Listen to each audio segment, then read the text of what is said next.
locação de imóveis e holding familiar. Rafael, eu posso desenvolver uma atividade de locação de imóveis dentro do meu sistema de holding familiar? Sim, a resposta é que você pode. Agora, eu quero te esclarecer alguns pontos muito importantes sobre esta pretensão. Primeiro, eu quero deixar claro para você que quando a gente fala em holding familiar, nós não estamos falando de uma pessoa jurídica especificamente, porque não existe uma pessoa jurídica chamada holding familiar. Essa expressão é o nome que se dá a um sistema de organização do patrimônio da família, que vai garantir aos pais organizar esses bens em vida de modo a transmiti-los aos seus herdeiros, sem que no futuro eles precisem passar pelo processo de inventário. Muito bem. Voltando aqui à conversa sobre as atividades imobiliárias, veja, eu disse que sim, você pode desenvolver atividade de locação de imóveis dentro da holding familiar. Agora veja, tem uma norma na Constituição que é importantíssima. É que o artigo 156, parágrafo 2º, diz que as pessoas que integralizarem os seus bens dentro de uma pessoa jurídica, como realização de capital, elas terão imunidade tributária relativa ao ITBI. O ITBI, você sabe, é um imposto sobre a transmissão de bens imóveis realizados em vida.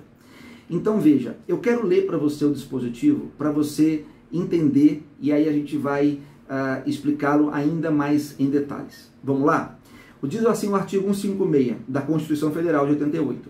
Compete aos municípios instituir impostos sobre... Aí ele vai no inciso 1, fala do IPTU, que não é o nosso caso. No inciso 2 ele fala sobre o ITBI. E aí ele vai, nós vamos direto para o parágrafo 2º, onde o legislador disse o seguinte, aqui eu vou ler para vocês.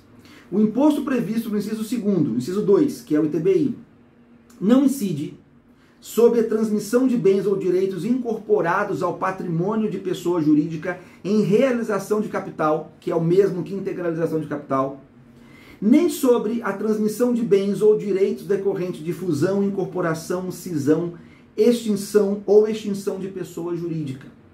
Salvo se, olha a ressalva, nesses casos, a atividade preponderante do adquirente for a compra e venda desses bens ou direitos, locação de bens imóveis ou arrendamento mercantil.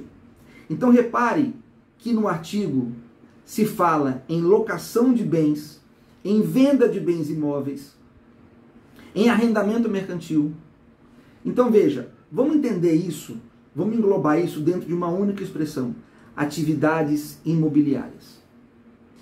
Ou seja, se esta pessoa jurídica para a qual você vai transferir os seus bens, com o intuito de protegê-los, com o intuito de, no futuro, dividi-los entre os seus herdeiros através das cotas.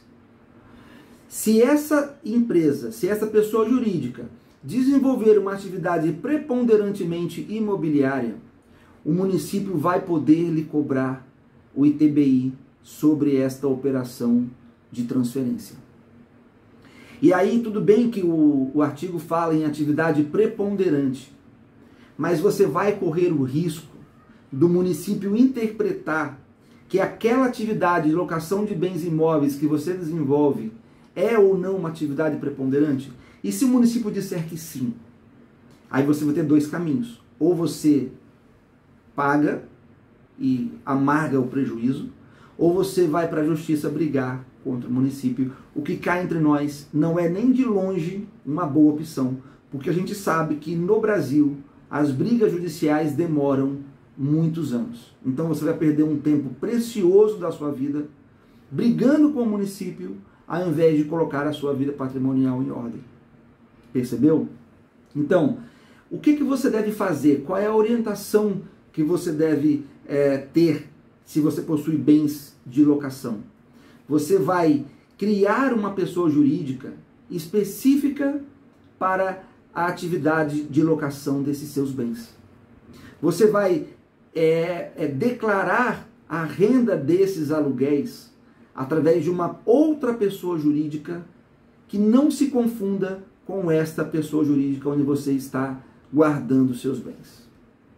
Percebeu a diferença? Então, gente, Entendam, vamos repetir aqui para concluir.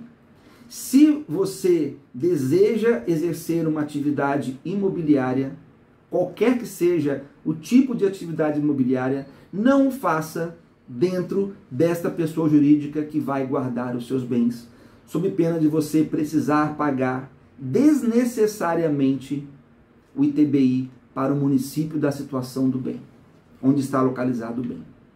Ok?